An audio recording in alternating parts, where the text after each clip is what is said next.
जी, तो प्रीपोज़िशंस को लेकर एक और सवाल, वो सवाल है जी, she sang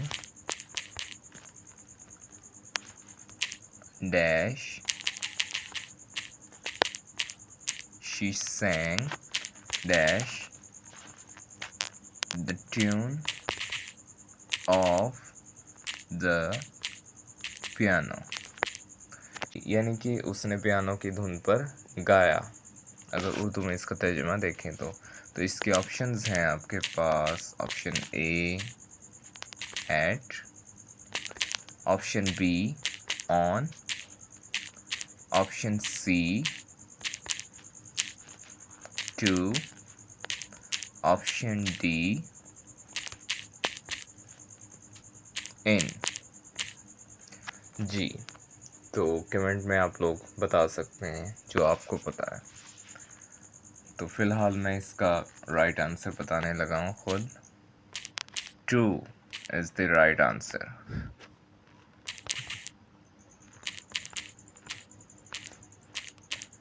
two is the right answer. वो कैसे, रूल देख लेते हैं। So for showing the response or for showing the response or reaction of something, we use preposition to। ये रूल था जी, यानी कि एक एक्शन हुआ, फिर उसका रिएक्शन जो किया जाएगा वो टू के ज़रिए किया जाएगा। कैसे? शी sang, ठीक है, उसने गाया to the tune of the piano. यानी कि आप ये देखें कि जब कोई बंदा गाना गाता है तो वो पहले गाना शुरू कर देता है और बाद में उसका म्यूज़िक प्ले होता है। ऐसे कभी हुआ? ऐसा नहीं हुआ। पहले म्यूज़िक प्ले होता है हमेशा और फिर उसके साथ साथ कोई गाना शुरू कर देता है। तो शी sang यानी कि ये रिएक्शन था उसका गाना। पहले एक्शन क्या हुआ? पहले पियानो की जो है वो धुन प्ले की गई, पहले पियानो को प्ले किया गया और फिर उसको प्ले करने के बाद उसने गाना गाया। तो यानी कि उसका गाना गाना क्या था? रिएक्शन था, अगर जो सेंटेंस में पहले मेंशन है। तो इसलिए हम इसे टू के ज़रिए से बयान करेंगे। She sang to the tune of the piano. तो ये रूल था जी। वन मोर एग्जाम्पल ताकि आपको इजीली समझ आ जाए।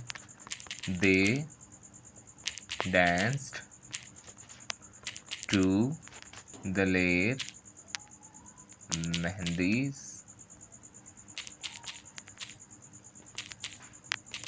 They danced to Daler Mehndi's song, यानी कि दलेर मेहंदी के गानों पर उन्होंने डांस किया। अब ये नहीं होगा कि उन्होंने डांस किया और फिर दलेर मेहंदी ने गाना स्टार्ट किया, बल्कि दलेर मेहंदी ने पहले गाना स्टार्ट किया, उसके बाद उन्होंने डांस किया। तो यानी कि पहले काम क्या हुआ?